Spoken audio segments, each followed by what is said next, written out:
Welcome to the No Bull Podcast, or welcome back to the No Bull Podcast. I am your host, Brianna Bull, and I am bringing you everything basketball. All right, so I am so filled with joy, very grateful, because yesterday I have the resources, the privilege, the opportunity to travel to D.C. and see the Washington Mystics and the LA Sparks. I saw them play live.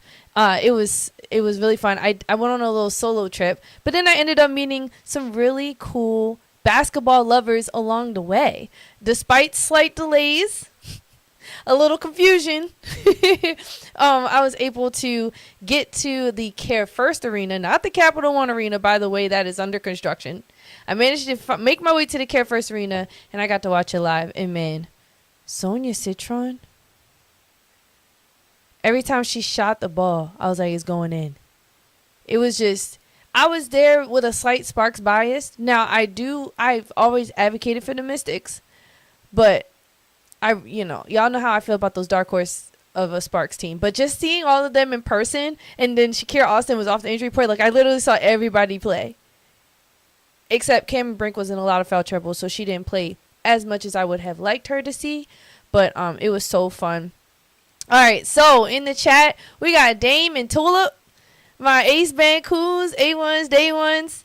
And Kelsey, the bailout queen, is here. Man, we got a solid gang in the chat right now. It's a great Monday. Happy Monday. What a way to start the week. Saheed's here. Like, all y'all here. Randy Mayo. Oh, my gosh.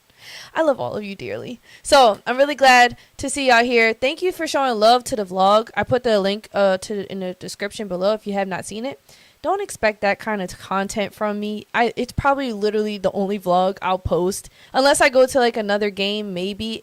But I'm not going to be the type to post vlogs, okay? It was just like I wanted to share the game experience with you all because basketball really does mean a lot to me. And I hope that you have the opportunity or resources to go to a game one day. And I hope I get to go to maybe one more before the season wraps up. We shall see. Please, Lord, please. But yes. Okay. But yes, welcome to the chat. Welcome to the chat. WB, glad to see you.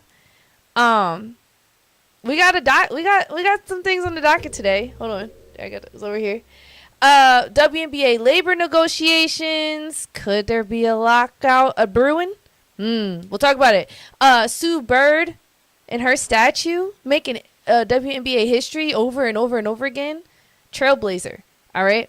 And then we have the league officials in that controversy with a little bit of Sophie Cunningham and her family. So, like, I didn't want to go controversy. You know what I mean? So I did controversy. Oh, a celebration. And then more controversy, unfortunately. That seems to be the vibe of the WNBA right now. And we're going to talk about that. And then we'll wrap it up with the WNBA MVP. Since Miss Aja Wilson and the Las Vegas Aces said, y'all better stop playing with us. Y'all better. Aja and Alyssa Thomas too. They giving it right. You know, they're giving Napheesa a run for her money while she's out. They're taking full advantage of Shorty being injured. So let's get into it. I'm just so excited. The chat is lit right now. And so hopefully, I can't wait to hear y'all thoughts and takes on what we got going on for today. If you haven't already, if you're new to the channel, make sure you like, subscribe, and if you're back, just keep the energy. Show everybody what a cool, welcoming, respectful space that we have. All right? Talking basketball. All right, let's move on. Let's get it. WNBA labor negotiations. Okay, so obviously I want to get a little educational and informative first before we start talking about our opinions. But you may have heard whispers, maybe you haven't even seen it yet, or any of the articles, or you've been on this, but now things are starting to unfold and unravel, especially since we are heading into September, which is the final month of the regular season, / the start of the playoffs. But it's October deadline that we need to really be on the lookout for. Why? Because there could possibly be a WNBA lockout. We're going to untangle what's happening behind the scenes and why it could affect every single fan out here. Okay, so obviously, well, not even obviously, if you did not know already, the WNBA is the first ever women's professional sports to ever have a union. And that union is called the WNBPA. So WNBPA, which is the Women's National Basketball Player Association. And it's, like I said, it's a union. It started back in 1998. And it was the first ever trade union in professional women's sports. So the WNBA came through and already was trailblazing. If you are more familiar with the NBA and their Players Association, they have presidents nominated almost like every year. It seems like there was Chris Paul, then there was CJ McCollum, and now it's Fred VanVleet. So who's the president of the WNBA? Our very own Nneka Agumake, who plays on the Seattle Storm.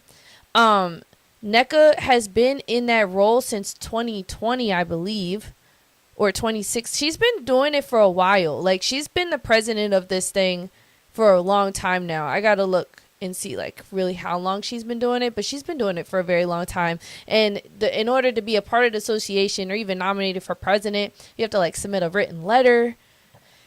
You can nominate yourself or be nominated. So it's like a whole process, but she is called Madam President. And she's really been leading the charge here with these negotiations between the WNBA and the WNBPA. And what is the negotiations? Well, that is the CBA, which is the collective bargaining agreement. It's the legal contract that defines the player's salary, the roster cap, their benefits like maternity leave, things like that, free agency, and so much more. So pretty much just the very basis and essence of these ladies' professional careers, existence, life, if they do choose to sign on to the WNBA as a player. The current deal that they're in now was signed back in 2020. So it's been like a 5 to 6 year deal. But why is it such a big deal now? Well, because all the players have decided to opt out of that deal. And when that happens, renegotiations must begin. That is where you have seen that the most recent news with that slap in the face comment folly. And just based on her comment, things are tense. The players say that the league's opening offer for her salary was a slap, quote unquote, slap in the face.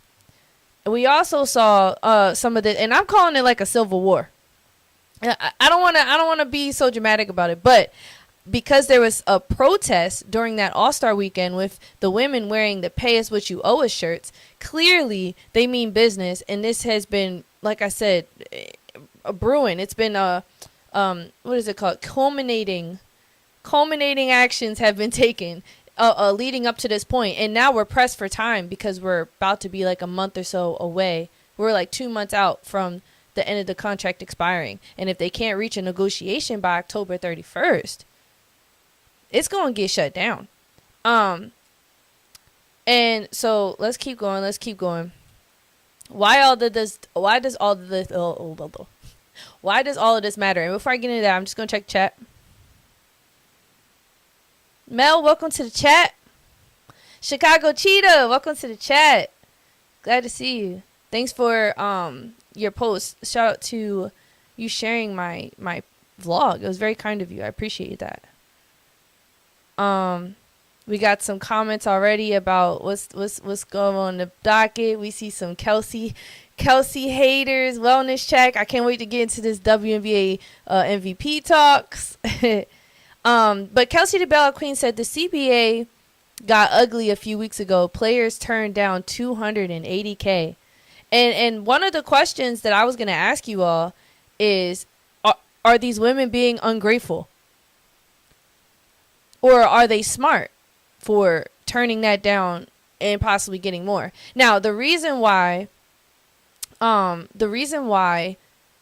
of this does matter and them saying it's a slap in the face is because we know the momentum that the WNBA has been gathering. They just signed that $2.2 billion media deal. The league is expanding to 18 teams. And with expansion, that means someone woke up and people got together and said, here you go, WNBA. Here's $250 million so that we can build a franchise. That's just the startup fee. So you got 3 teams times $250 million. How much is that? Because right now they're at 13 teams. And so if you add 5 more teams to that docket, 250 times 5 is $1.25 billion. So that's almost $4 billion being invested into the league in the next 4 years. And the women's looking at that like, wait, why don't we have a greater revenue share? Why is some of us just making like 50, 60 to 80, 90K? And we like the faces of the league. You know, they want revenue. Like I said, they want revenue sharing, reproductive health benefits, roster safeguards. They're essentially saying they want a more fair share of the slice of the pie. Okay, so what is my take? I said I think a lockout could happen, especially because the timing is so tight and the deal is set to expire soon. However, the reason why I said could, meaning I don't think it's going to, because despite the women wanting more money, I think they're going to come to their senses, or at least I hope that they will. That it would be smarter for them to focus on generating positive, keep this momentum going. Why? Why? You just did this deal with 2K. You made history with that. You know, y'all, yes, you did just sign this media deal. You just added more teams to the league.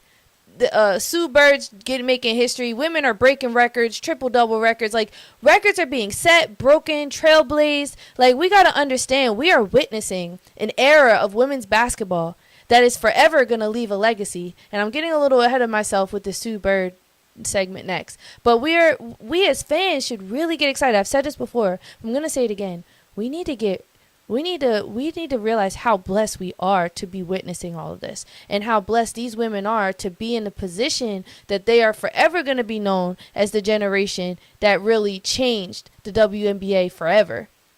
Now, there's some sacrifices that come with that. And I think some of these women don't like the fact that, yeah, they're not making money now, but when they start their advocacy, maybe NECA might not reap the benefits that she's advocating for, but hopefully, the women coming into the league eventually in like a 5 to 10 years. Listen, when it comes to timelines, businesses, all those things, the most I've said about this is that this league has only been around for not even 30 years. It's the same age as me. Like, it hasn't been around that long, while all these other leagues have been around for 60 plus years. So all these other leagues have 30 plus years on them. So the women want to see rights, and I get it. We're in a fast-paced, convenient time, and it seems like it's been an astronomical jump in viewership, up 300%. And because those numbers are so big, they're like, no, the WNBA is holding out on us, and we want our money now. You know, I don't really think that's how some of this works, and I'm not convinced that every single team in this league has made it to the black. I do think there's still some in the red. However, I'm not a part of all those conversations, and I want to know what you all think. Chat is lit. It is lit. Let's see. We got Green Ghost Official in the building. D-Lo Cowboys. We got great people in the building, man. Dame said, so what? Maybe more teams on the WNBA schedule. They're going to have to. I mean, more games. They're going to have to play more games. Now, if they're playing more games, then they do have to get paid more. This is not up for debate. But if they're going to keep the same 44 games, because they're only expanding 2 teams next year, so it'll be 15 total teams, and they currently are playing 44 games. If they increase how many games they play, then absolutely they should get paid more. But 44 games, y'all, I'm sorry. Am I tripping? That's not really a lot. In my humble. Green Ghost said, I think the owners have more to lose than the players. Do you mean by money-wise? You know, I know money's like the main conversation, main topic here. Like, do you mean money-wise? WB said, back to Green Ghost. Wait, no. I Ghost 45, explanation point. I think this is my first time seeing you. Welcome to the chat. You said they're going to lose the negotiation battle. They're asking for way too much. Them as in the players. I agree. To say Satu low-key, I'm sorry, Satu sounded ungrateful. I'm not saying like anybody should be so short on their value, but you got to put everything into perspective. I think they should be grateful, and I don't think saying a slap in the face was a little dramatic. Like, maybe it was like, oh, this is a great place to start. You know? Like, I don't know. Oh, my goodness.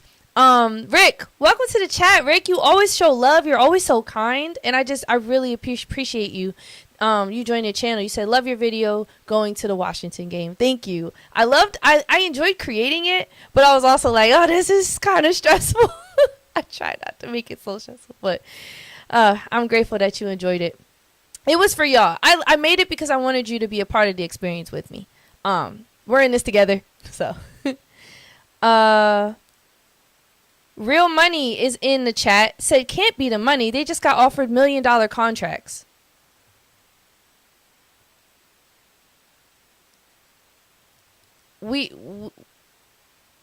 Tulip says we don't know what the figures are. Right. It definitely varies probably per team. It's gonna vary per franchise, per player.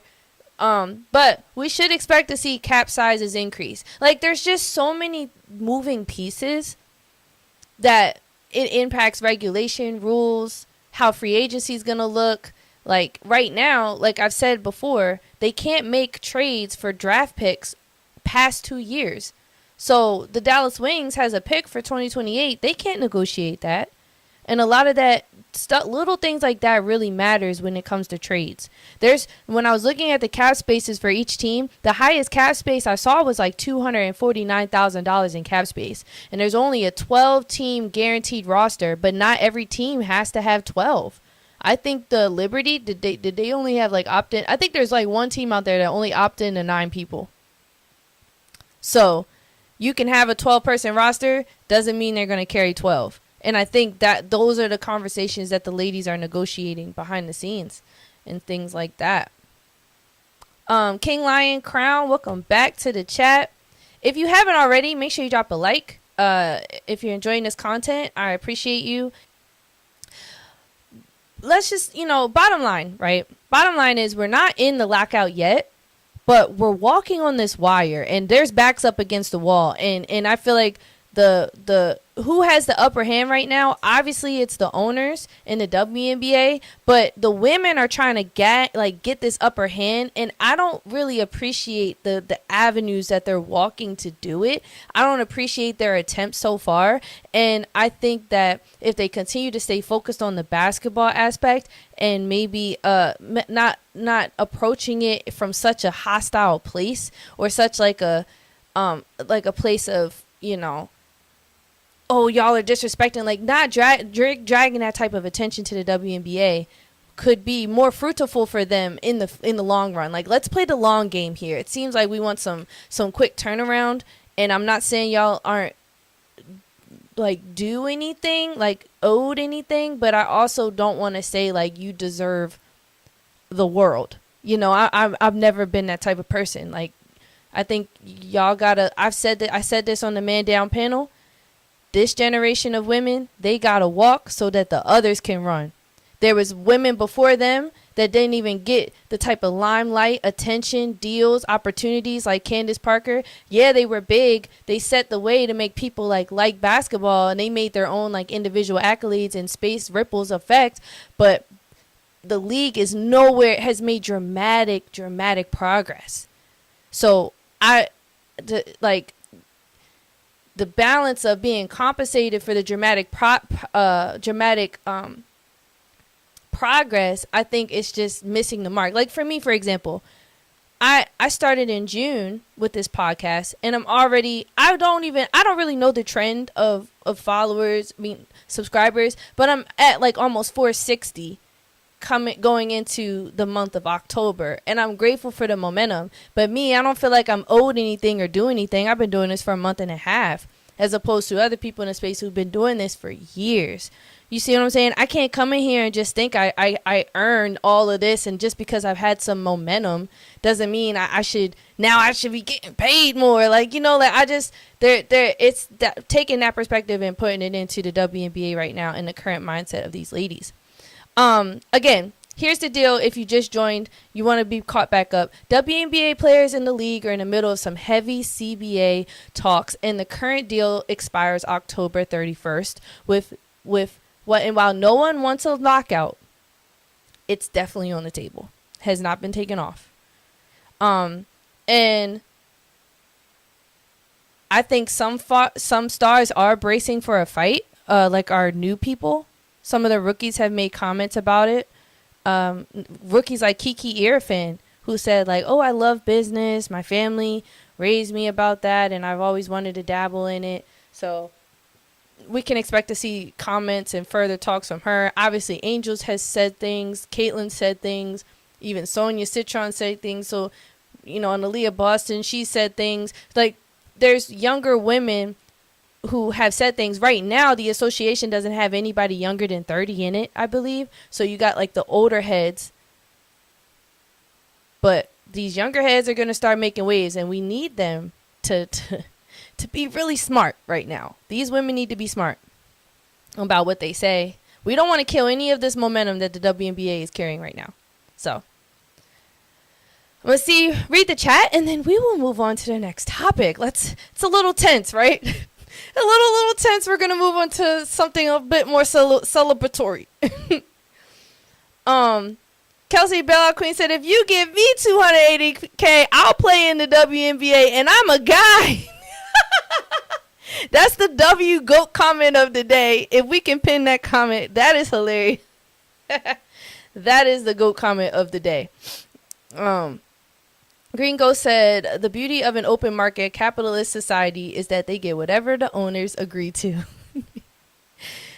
Oh, man.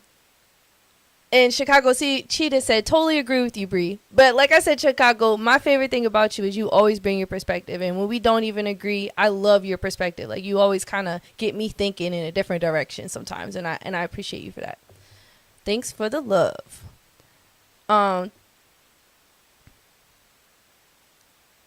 Okay. So, let us keep going. Someone said no sound. But Tulip said the sound is good for her. So I'm going with what Tulip says. Only you can pin Bree. Oh, okay. All right. Thanks, Tulip. See? Okay. So let's move on to the next segment. Miss Sue Bird, man. Making history. So if you've been with me since June, I talked about Sue Bird, about how she was about to get her statue, and now we're in August and it's finally happening.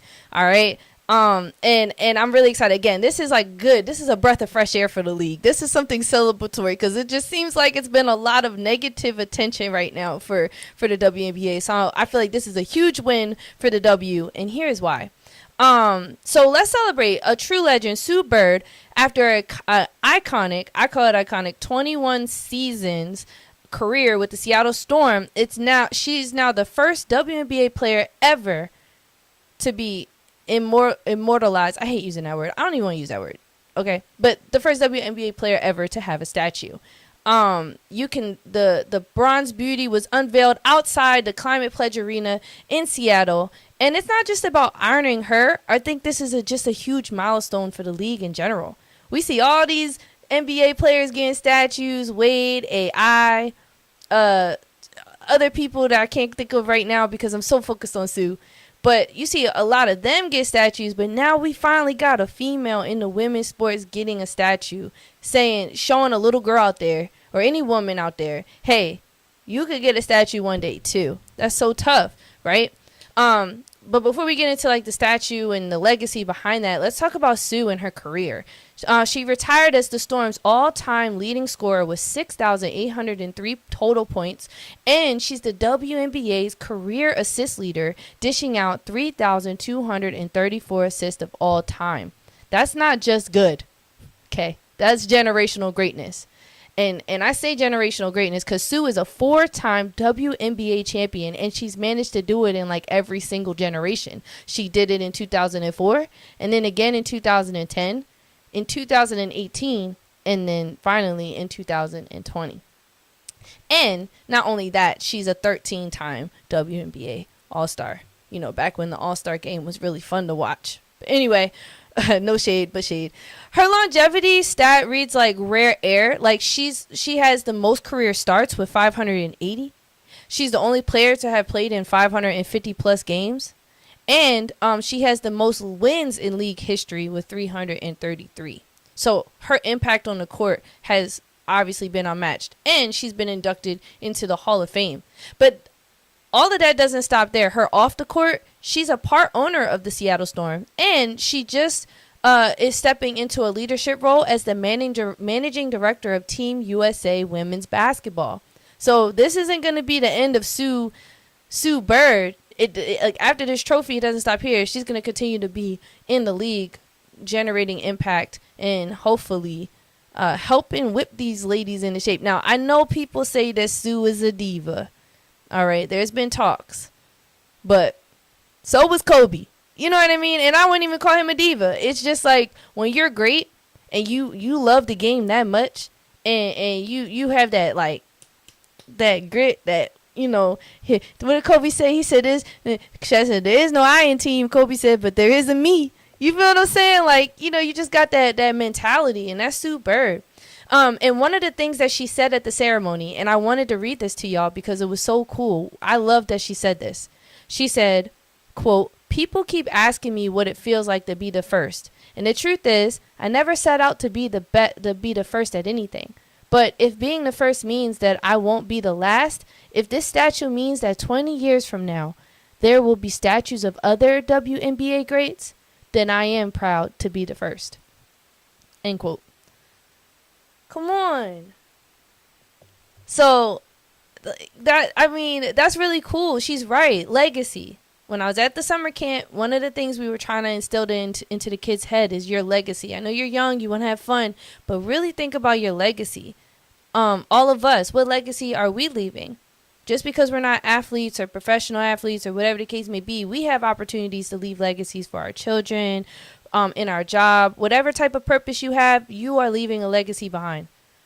And with Sue, it's really cool to see this. This is a win for the WNBA. We have a statue out there. The W has a statue. So despite all the controversy swirling around the league right now, from the labor negotiations or the Seattle Storm locker room drama, yesterday was a breath of fresh air and a reminder of what makes this league so special, right? The WNBA is a special place because we're not just celebrating one player and her success. It's a landmark for women's sports. First union for women's sports. This statue, like I said, all the records that are being broken, being in the 2K, the game, playing alongside the men, women getting to throw lobs and dunking the ball. Like, come on. We're witnessing all of this. It's really cool. So despite the league wrestling with their questions of the future, I think yesterday was like, okay, a reminder of the past, but also it's like, it's a promise. It's like the WNBA, there's a little turbulence right now, but that's expected.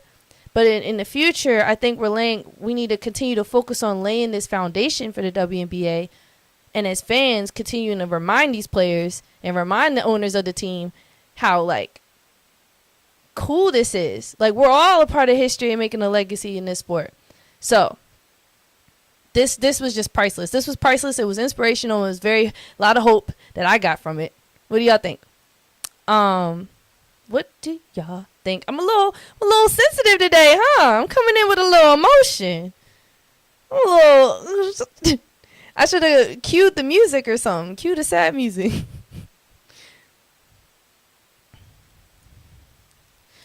Green Ghost Official said, I saw Caitlyn dunk on Shock and I almost had a heart attack. Chicago Cheetah said the WNBA is in a great place. Green Ghost Official said, how does Lisa Leslie not have a statue? And so I think it depends on your franchise and the organization and what they want to do. So, the Storm, I think they just decided, like, yeah, we want a statue and want it to be Sue. So I think that's how it goes, but I'm not totally sure. I need some water.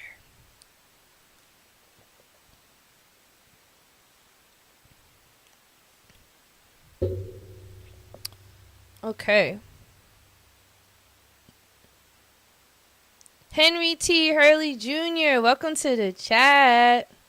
And JT, what's up, JT? JT is an avid Dream fan. Shout out to the Atlanta Dream.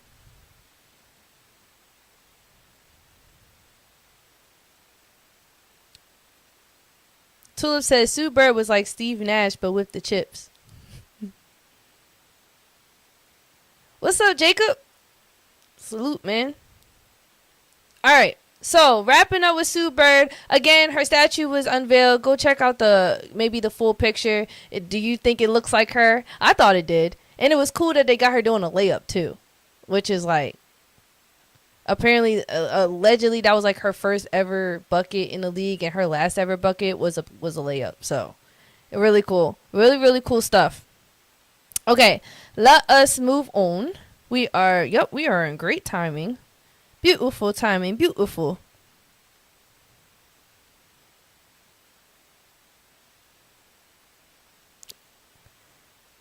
All right. Let's move on. Okay, back to the negative controversy stuff, but I have a perspective on it, okay? I want to know, is this a priority for the W? You're like, what a priority? Let's switch to what we're about to witness now is a video of Sophie Cunningham's injury. They recently beat the Connecticut Sun thanks to Kelsey Mitchell. But Sophie Cunningham went down. And if you caught my stream from last time, my most recent stream, I talked about Sophie Cunningham on her Show Me Something podcast, talked about how the officials show favoritism towards Paige Beckers, and they shouldn't be showing favoritism towards rookies, and Indiana always gets the brunt of all the calls, and they're like the ugly stepchild of the league when it comes to that. She didn't say all of that. I actually said that just now, the ugly stepchild comment. But she pretty much she's been pushing this narrative about the refs for a minute now. And it all came to head, quote unquote, 2 nights ago. And we're going to watch it right now. We're going to do like the replay, slow motion. Okay. She is being helped off the floor, heading back to the locker room. This is the play that just occurred. Looks like she tries to slide over right there, and Hartley just kind of falls and makes collision with that lower leg. You see her immediately grab it. And she went down hard and was clearly in a lot of pain. Cunningham, a big leader for Connecticut in terms of keeping everybody together. Oops. Okay.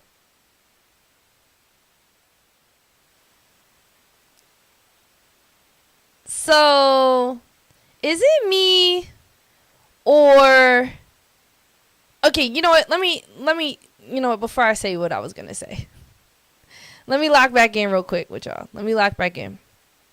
Because I got some words for what comes next. So, let me just... Okay. So, we're diving into the Fever's recent win over the Suns. Like I said, Sophie Cunningham went down hard with a knee injury on a routine play. It was painful to watch, but what comes next was even worse. Her sister, Lindsay Cunningham, Sophie Cunningham's sister, Lindsay, who's not just anyone apparently. She's like an assistant director of development for Mizzou. Like, who really cares? But she took to social media and went full savage.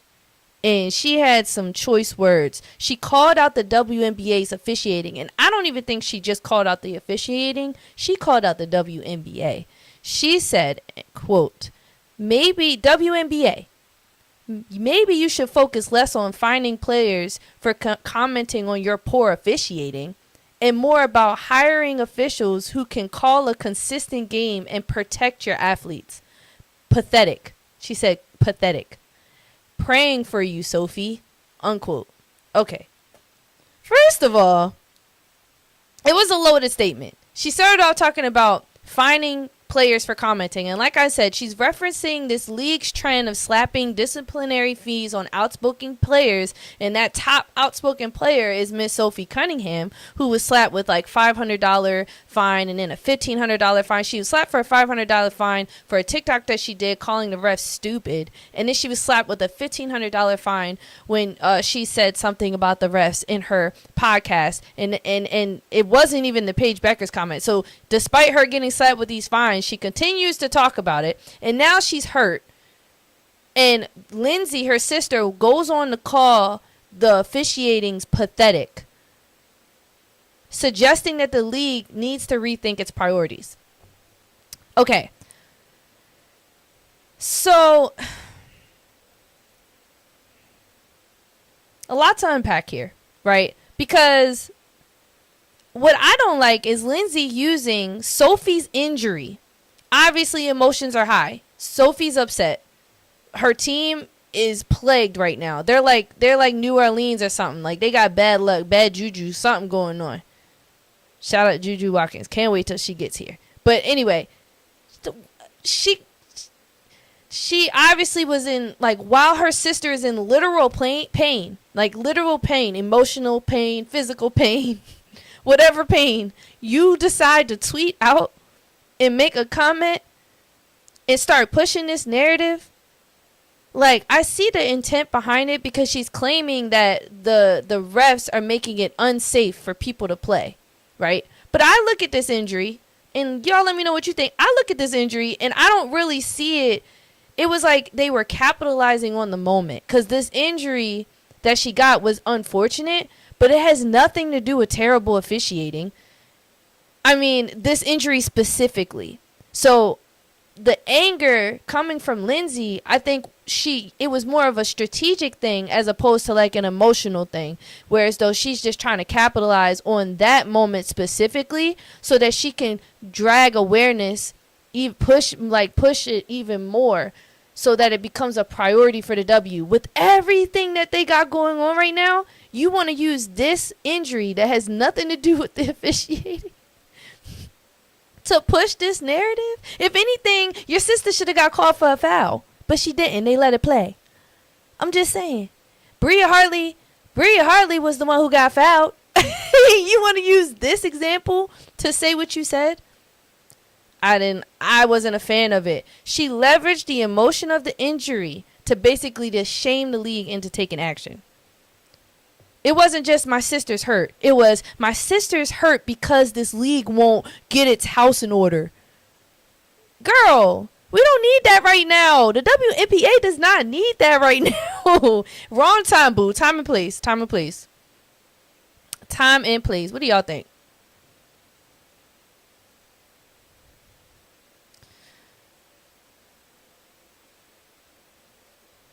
Kelsaw Link, welcome to the chat. I think it's my first time seeing you. Said Sophie isn't the only player that complained about refs this season. Kelsey Plum's post-game presser earlier in the season was comical. Yes, and that's true. It's not just the players, it's also the coaches. So we know that the officiating has been awful. I definitely don't want to say, I hope I'm not coming across as saying like the officials are great, we're tripping. No, they need to improve. Going to that Washington Mystic and LA Sparks game yesterday, they gave Kelsey Plum a tech because she made a tough bucket, and I guess she looked at the Mystics bench and said, yeah, and the ref said, boop. I said, wait a minute, what? And then Cameron Brink, my lovely gazelle, they were calling her for heinous fouls. I'm not one, if I see a foul, it's a foul. But there was one time that Ray Burrell actually fouled. I don't know who they fouled, but they caught it on camera, and I was like, that's her fourth, bro. That was her fourth in like the third quarter. It was bad. Like, it was not the best foul calls. So I witnessed it in real life. Like, I'm not sitting here saying that the refs are innocent by any means. But the way I think these women, family members, fans, players are going about trying to get changes happening is not really healthy for the space, okay? I don't think it's going to produce the results that they're anticipating. You know, like, we got to come up with different avenues to advocate for what it is that you want. You know, calling the WNBA and its officials pathetic, to me, is not going to get you what you want.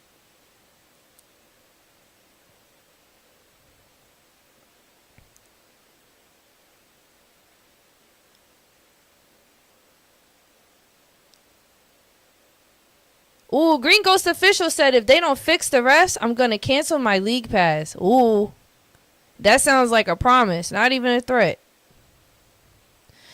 Ocean Breeze, welcome to the chat. Glad you're here. Ocean Breeze said there has been no consequences for the dirty plays. The calls are so obviously biased. The commissioner is responsible for the quality of the league. She needs to go. I'm glad you brought that up because I when I was again at the game yesterday, if you haven't catch the ball, go catch it. I asked the people in the car that I rode with to the game, and I had just met them, but that's another story. And they're like basketball heads, and they knew Cameron Brink. It was actually kind of cool. But anyway, they said that they liked Kathy. I think her name's Kathy, the commissioner of the league. They said they like her, but she had a lot of the decision that she made isn't even hers. She has to answer to the owners. And in the NBA, we have to look at the NBA and not just single out Kathy, because a lot of these teams, these franchises that are buying into the league, they are NBA owners. So the NBA has a lot of influence on Kathy and the direction of this WNBA league overall. So, yes, we need to hold Kathy accountable, but there's so much on her plate right now, and she's not the only one calling the shots. She's not like an Adam Silver. I think Kathy in the position that she's in is so unique, where Adam Silver's in a position is like, okay, how can we keep people engaged because we're losing fans because of whatever, where Kathy's like, how do we get people to care and want to stay, like, how do we get people to like want to love basketball past the seeds that have already been planted, like the roots that have already been established. Like they're laying the roots right now and building the foundation, whereas though Adam Silver's just had to sustain it. So that's my take on Kathy. Cardio Tucker, welcome over from Man Down Sports Panel. Been having a ton of fun on that Friday night panel. I'm glad to be a part of the team. Shout out to Mel and the rest of the team. Thank you for showing the love. Let me see what else y'all saying. Chat is lit.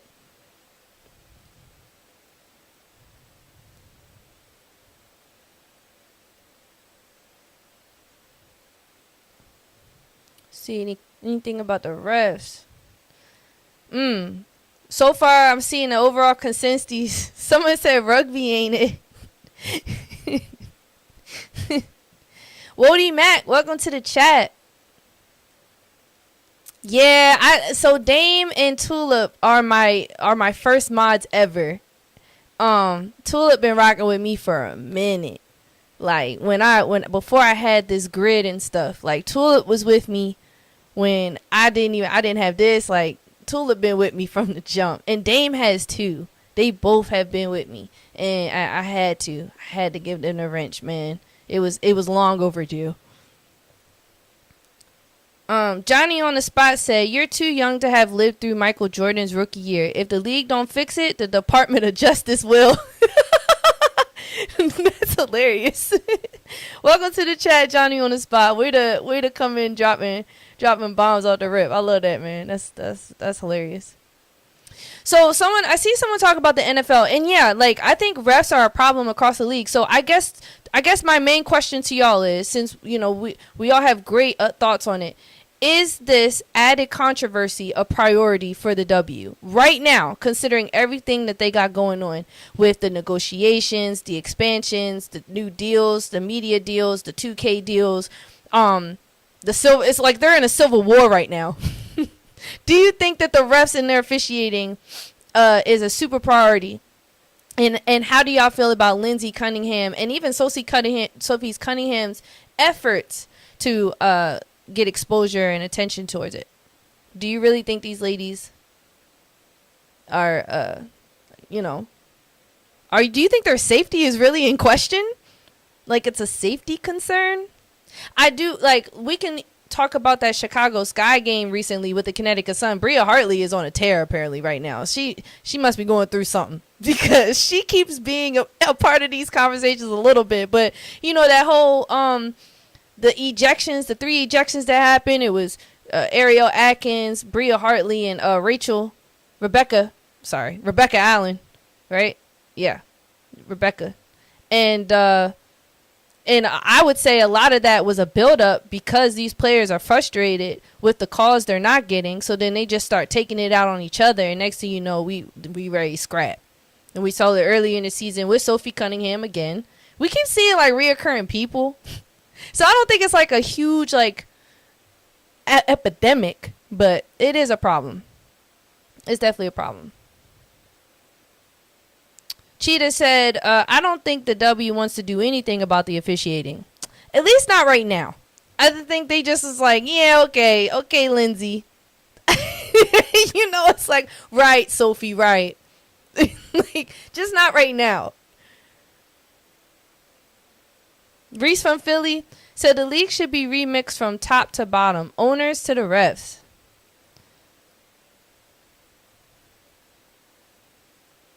Hey, yo, y'all going in on the refs right now. Listen, soon I will have it so the comments will show up on the screen. Stay tuned for that. And I can't wait for that. That's going to be hilarious. Y'all are going in. I can't with y'all. This is too funny.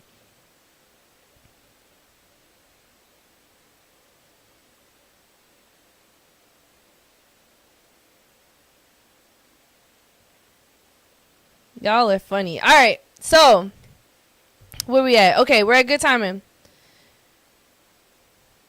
We all can agree the refs are trash.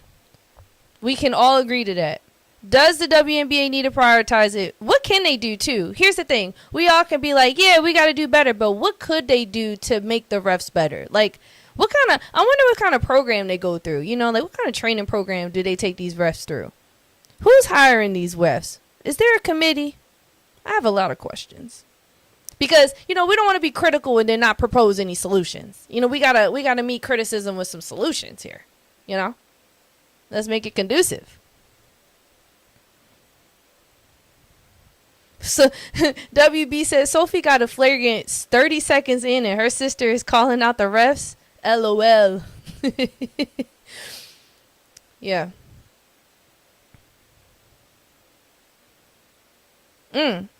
Johnny on the spot said if Caitlin Clark leaves for the Europe League, the WNBA will go back to charter flights and no money. Now, I do want to point out that this Rivals Week has had some really good games. We can say that Saturday was probably the closest game. Like, it was like 4 games where the teams won by 1 point. So this Rivals Week was played up and was supposed to be a huge deal, but almost every single big star was out. But I think the ladies who still showed up and were able to play have been putting on a show. Shout out to the GOAT. I'm getting ahead of myself. Hold on. I'm getting ahead of myself. I don't want to jump ahead segments. But I would say the ladies that are still in the trenches, hooping, fighting for playoff positioning, or just fighting to show that their team is going to be a top contender for this championship, they've been holding it down. Like, it's some women out here holding it down for us in the entertainment aspect for sure.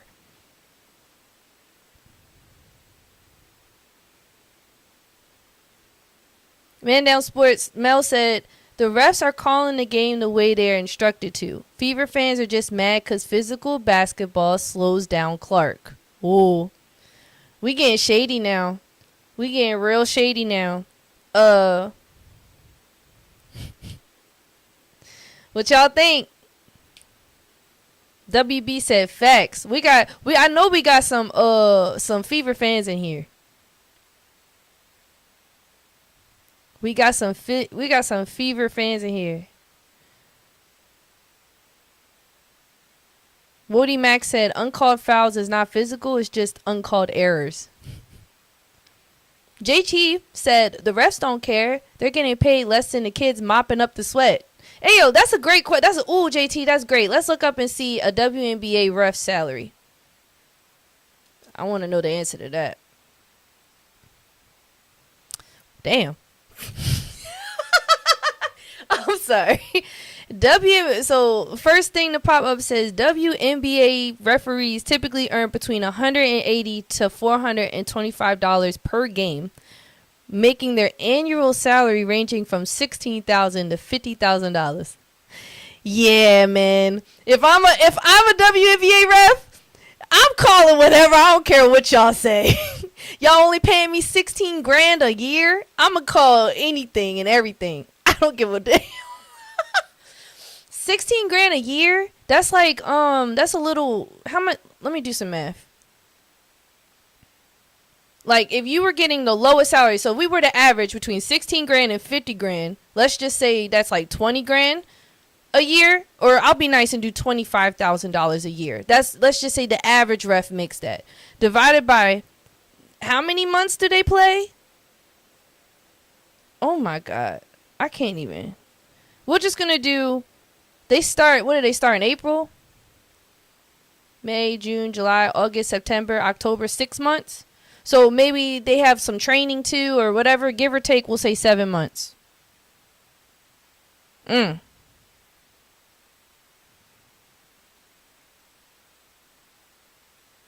Regardless of, I'm trying to do the math because I wanted to see how much they're getting paid per hour. But if a game's 2 hours and you getting paid at low 180, that means you're making $90 an hour.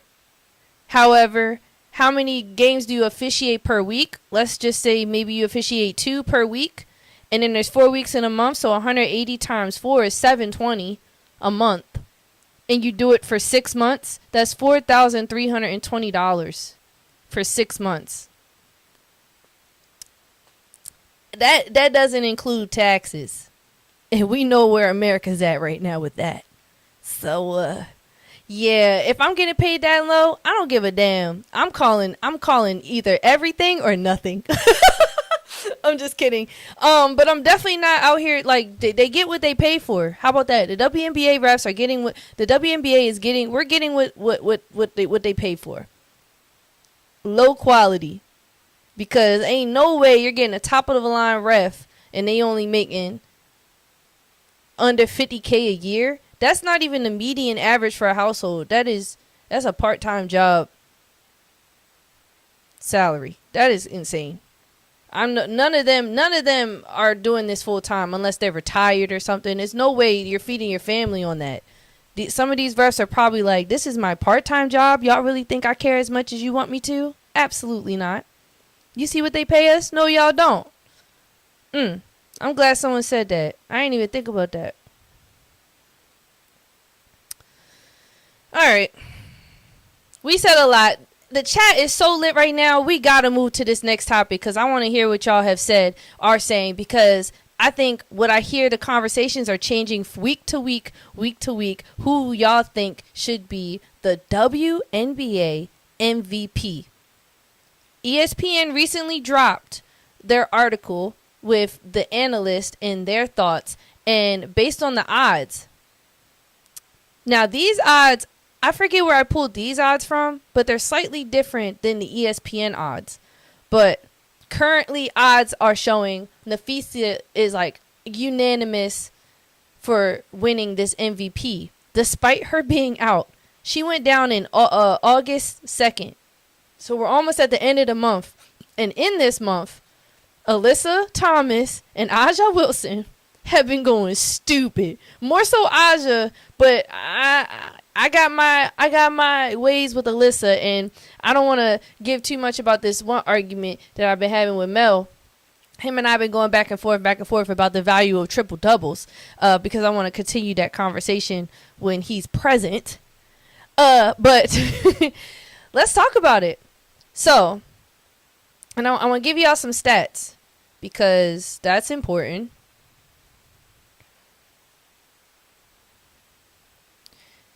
I looked up the last 5 games, right? Which is pretty much the entire month of August. Are these like last 5 games? Not the entire month, but it's a good amount of the month in August. And it's important because between August and September, it's like these are the most important, crucial times for the MVP candidacy and who will end up grabbing it. And Napheesa has missed a lot. I think we tend to forget that the WNBA only has 44 games. So if you're missing 10 plus games, you're damn near missing the whole season. All right? So keep that in mind, y'all. Now, we keep talking about injuries not that big of a deal. In the WNBA, yes, it is. It is not 80 games like the NBA, okay? Okay, let's keep that in mind. The last 5 games, Alyssa Thomas has averaged 17.2 points, 9.4 rebounds, and 9.4 assists. Okay? She broke a record this month, getting the most triple-doubles ever in a row with 3, and then getting the most triple-doubles ever for a player with 4. Anybody who says a triple-double doesn't mean anything, you're telling me 17.2 points, 9.4 rebounds, and 9.4 assists in the last 5 games, that's what you're averaging? Oh, my God. Let's move on to Aja. Aja Wilson has averaged 28.4 points, 14.4 rebounds, and 2.8 assists in the last 5 games, and her team is now sitting number 2 in the West. Yes, y'all, number 2. It's like I don't know what Becky Hammond said to them. I don't know what happened. Maybe it was because Jewel Lloyd coming off the bench, but it's been like night and day with this Las Vegas Aces team. It's like the tortoise and the hare. You feel me? They the tortoise because that's how they play too, slow and physical. But it's like they were like you see them going throughout the regular season. Everybody like, bro, they suck.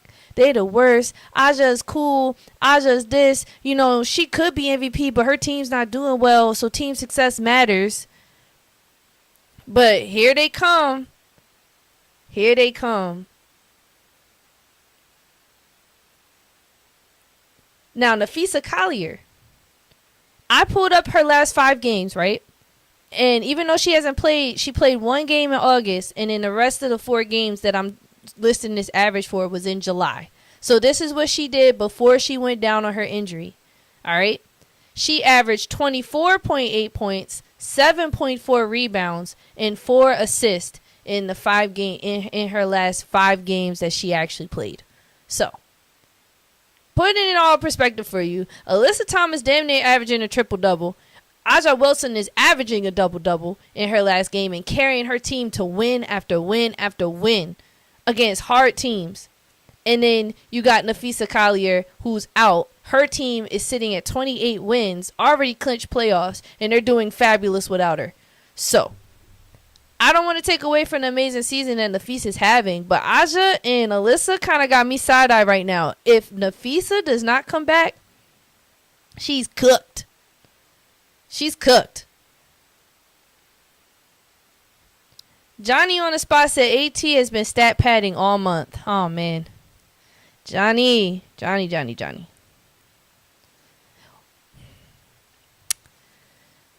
This Phoenix Mercury team is tough for me because I don't think they're going to make it that far in the playoffs. As much as I love Alyssa Thomas, I just think I look at their team as a whole, and although they win certain games, their losses baffle me because I worry about them offensively in the type of space that they're in.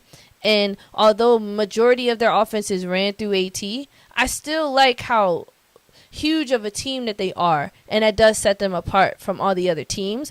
But I don't think they have enough chemistry, and they haven't had enough chemistry. Like when I did see these mixed sticks play, I was like, wow, like they actually really do play really well together. Whereas though the Phoenix Mercury, it just be seeming forced amongst them, and I just don't know if it's gonna work for them in the long run. But let's see what the chat's been saying about y'all beloved MVPs. Welcome, Bill McDonald. Bill said AT's a dirty player though. She's dirty, and then she got DeWanna Bonner on her team now, and they're both very aggressive, and they like to talk a lot of crap. But I don't think that should take away from their triple double. Aja, I see Aja in the chat. How about this? If you got Napheesa for your MVP, put a 1. You got Alyssa Thomas for your MVP, put a 2. And if you got Aja Wilson, the GOAT, she my GOAT, put a 3. And look at and then we'll talk about the odds and what the analyst from ESPN had to say about it.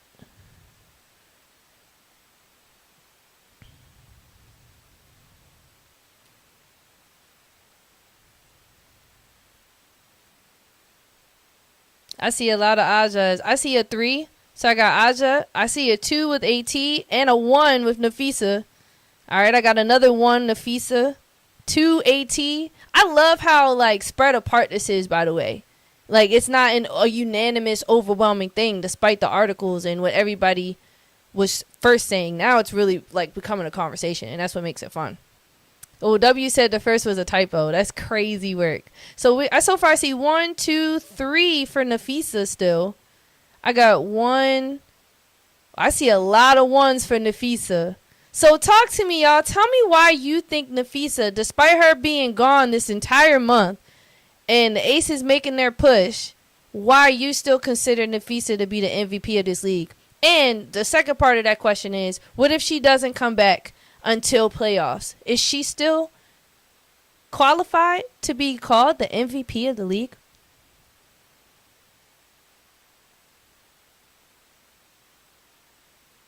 Oh, Asia. Okay, thank you. Asia Wilson. Miss Wilson. I see a lot of 1s. I need to hear why. Real Money says it's always been about where your team was standing for an award. So I'm glad you said that, Real Money, because I heard people say Napheesa's great. An MVP doesn't matter based on how well your team does. We shouldn't look at someone well, or like if your team isn't doing good, we can't give you the MVP because your team didn't do well. But if your team does well, your MVP isn't based on how well your team does, because someone could argue and say, well, she hasn't been there and they're still winning, so is she still the MVP? You see where the confusion comes in, right?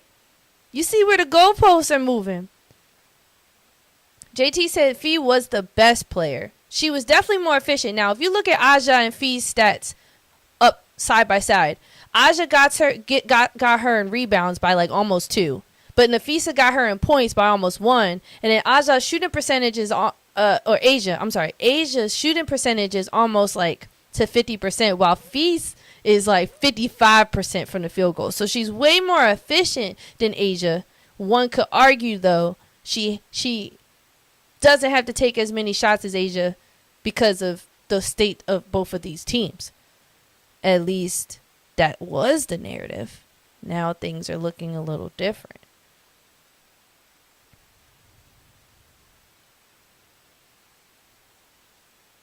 Bill said Asia only cares about Asia. Wow. I never seen that comment before. JT said Asia and the Fever got going after the Lynx waxed them. Chicago Cheetah said Minnesota continues to win without her. I see a few 2s for Alyssa Thomas. That's my vote for MVP. However, Asia and what she does is hard. I can't deny AT's triple doubles, but Asia and her team winning in the momentum that they're on, I'm concerned for the rest of the league.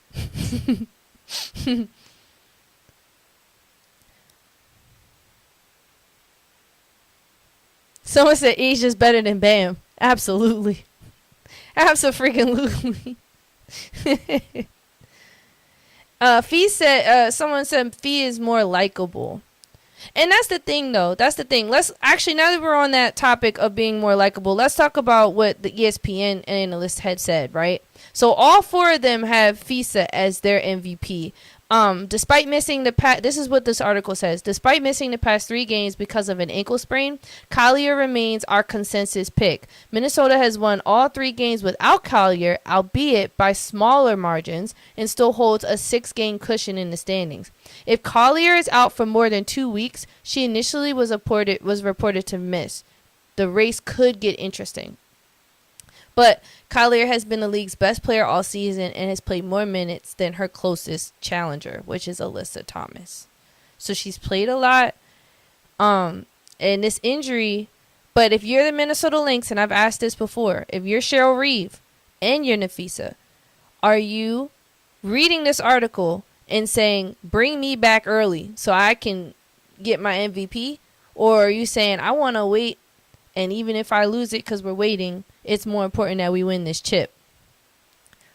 I seen a poll on YouTube and someone said, would you rather be a 5-time MVP with 0 championships, or would you rather win 5 championships and have 0 MVPs? What do y'all think? I just asked you a lot, but I'm curious since we're having the conversation.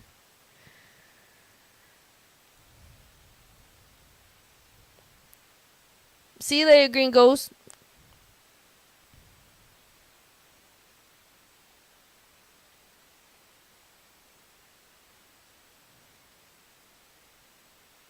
WB says championships. See, like when I look at Napheesa, like even when she was the captain for the All-Star game, she didn't give me the vibe that she kind of only cared about what she had going on. She gave me the impression that she cares if her team wins or not. So that's the impression that I got from her. And in the midst of that, she still was the MVP of the All-Star game. Because she is just that good. So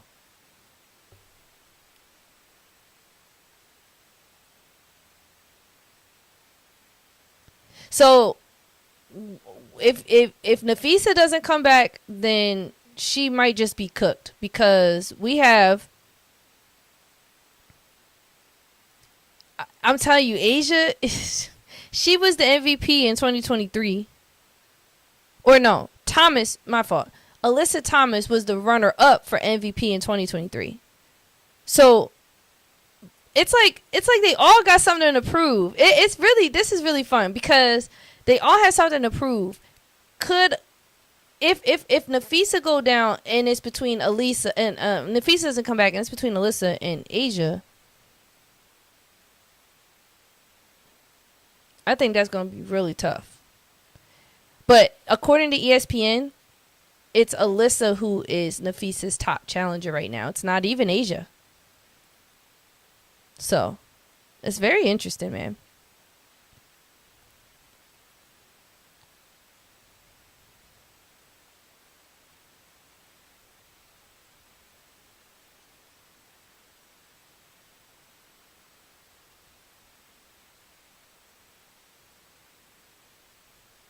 Just reading the chat. JT said, if I was in Vegas, I would put $100 on Asia to win the MVP with those odds.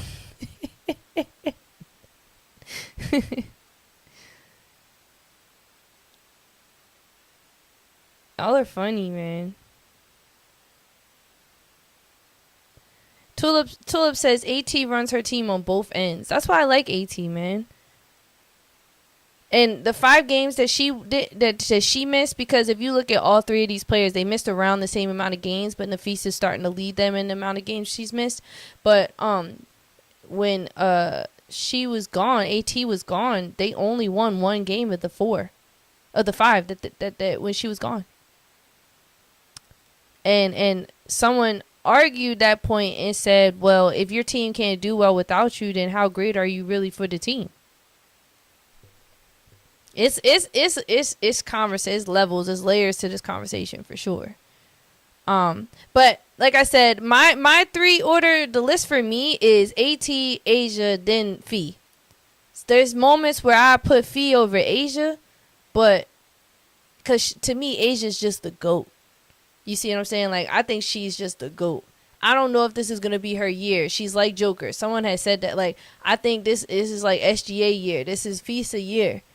You know, but we need to see her come back from injury. And she's expected to return in 10 days, I believe. And so let's look at this Minnesota Lynx schedule really quickly, and then we'll wrap up.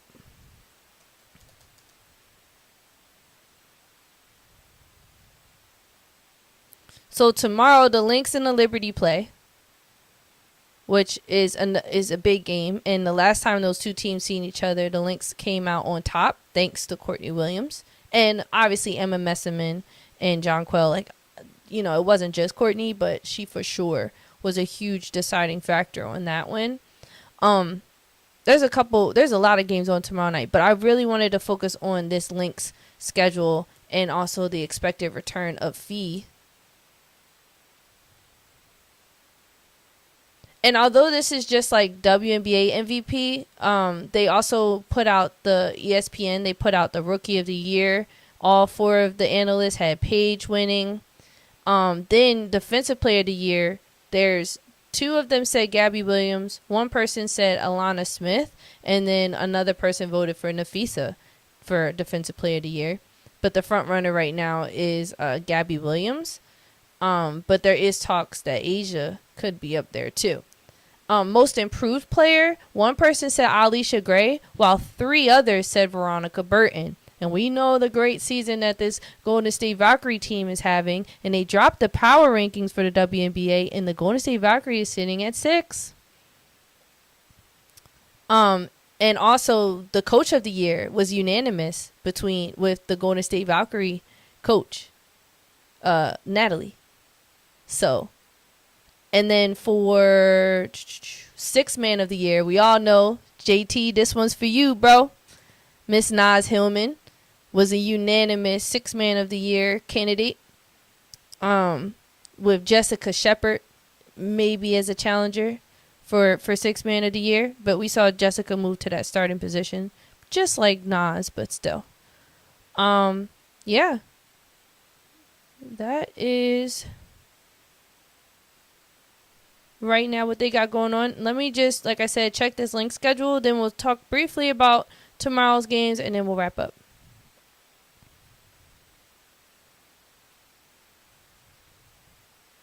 Also, I'm going to look at the injury report. Because not only should Fee come back, but Stewie comes back too. Oh, and then obviously people were talking about Kelsey Mitchell being MVP and stuff like that.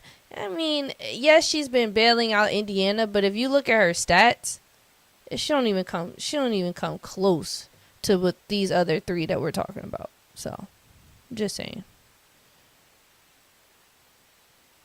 Jordan Canada's still out.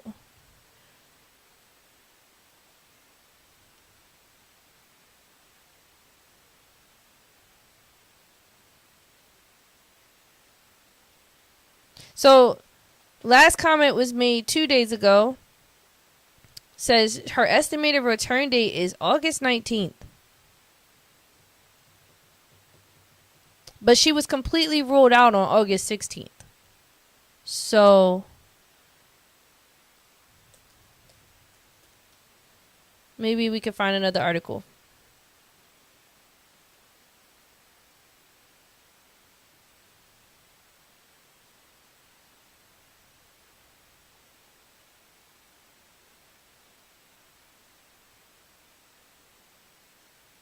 Yeah.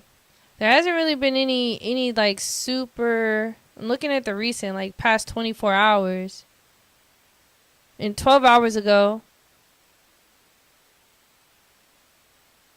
Yeah. I don't think she's coming back tomorrow. Let's look at the rest of their schedule. So they play again on Thursday. So they play tomorrow and then they play again Thursday at Atlanta Dream. Then they play Friday against the Indiana Fever. So they got a hard schedule coming up here. We've been said that, though.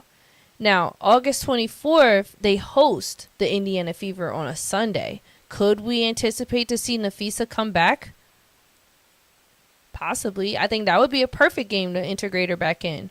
Because then, they don't play again until Thursday the 28th of August. Their last regular season game is September 11th, and they host the Golden State Valkyries. So you look at their schedule, man, it's hard. The one team they don't play, though, is the Las Vegas Aces, which we would have loved to see, but they don't. Oh, yes, they do. My fault. September 4th, Thursday, September 4th. I'm pretty sure Fisa will be back by then. If she's not back by then, she can kiss that MVP goodbye. All right. Stewie and Fee last week of August, possibly. Then they're scheduling an MRI for Sophie Cunningham. Apparently, Caitlin Clark, the only major star that has reportedly began practicing again, and we can see hosts for, is Angel Reese. She was at practice. I haven't taken any time to look at any content that was generated surrounding her return back to practice. But maybe that's to come for the rest of the week. We all know how Angel Reese fans get, y'all. Get down and dirty. They low down and dirty. If you say anything bad about Angel Reese, they coming for your neck, your head, your kids' neck. Yeah, your kids. I don't even have kids. My future kids, they'll come for their heads. Like, my goodness. But anyway, man, this was a WW stream today, man. Like, I loved all the engagement. W said Angel is practicing. I hadn't heard. Yes, she was in practice. Still no expected return date, but she was at practice. W stream today. There's no games tonight, but there will be games tomorrow. The WNBA is back in action, and there's a lot of games on tomorrow. We have Minnesota Lynx visit the New York Liberty. Then we got Connecticut Suns visit the Washington Mystics. Seattle Storm visit the Chicago Sky. And then the Las Vegas Aces host the Atlanta Dream. And then this Golden State Valkyrie team will host the Phoenix Mercury. I'm a little concerned for Phoenix, to be honest. Anybody who has to go to Golden State Valkyrie and play against them and their crowd, good luck to you. But, yeah. 1, 2, 3, 4, 5 huge games tomorrow. I say huge because if this Seattle Storm team goes to Chicago and loses, they'll never hear the end. And it's big because if they lose and the Golden State Valkyrie win, it could possibly drop Seattle down. If the Mystics win and Seattle loses, it could be a problem. Seattle could definitely drop down. And the Mystics could work their way up. Let me look at the standings real quick. And then we'll wrap up. I keep saying we're going to wrap up. But no, we really will this time. I'm looking on my phone. Just because y'all know how my laptop be. Okay. We still got Minnesota sitting cute at 1. That's not going to change. Atlanta has 22 wins right now at number 2. Then New York Liberty behind them with 21 wins. Phoenix Mercury's number 4 with 20 and 13. So they only have 13 losses. And the Las Vegas Aces are right behind them with 21 wins and 14 losses. So they sit at number 5. But again, they managed to bring themselves to number 2 in the West. And then Indiana is at number 6 with 19 and 6, 19 wins, 16 losses. Golden State Valkyrie could get to number 6 if the Indiana Fever lose and they win tomorrow. 18 and 6 is what the Golden State Valkyrie is. And then Seattle is sitting at 8 with 17 wins, 18 losses. Los Angeles Sparks and the Washington Mystics are tied up at 16 and 18 at the 9th and 10th spot. It's getting scary, man. Oh, and unfortunately, the Connecticut Suns have been ruled out. They have no chance in making it to the playoffs, no matter what they do. So that has been updated today. But they can spoil it for others. Can y'all do that? Can y'all make this fun to watch? Spoil it. Let's get some spoilers. All right. And again, just remember, if you know bull, you know ball. Thanks for all your love, all your support. I really appreciate you all. You're becoming every day part of the reason why I sign on to this. Obviously, basketball keeps me going, but every day, like, I've grown to really appreciate y'all in a way I never imagined. You know what I mean? Like, I knew it was going to be a space where we could talk and stuff, but seeing your names pop up in the chat really does bring joy to my heart. So I just really appreciate you for real. And shout out to the Man Down Sports podcast. If you don't already subscribe to them, go subscribe to them. I am an official member, a part of the Man Down Sports podcast, and you will see me pretty much every Friday on the panel. Shout out to Don, shout out to Chris, shout out to Jay, shout out to Eric, shout out to Mel, shout out to Brittany, shout out to the team, man. Just appreciate everybody. And I look forward to talking basketball with y'all again. It's been fun. Stay easy. Be safe. And we'll talk soon.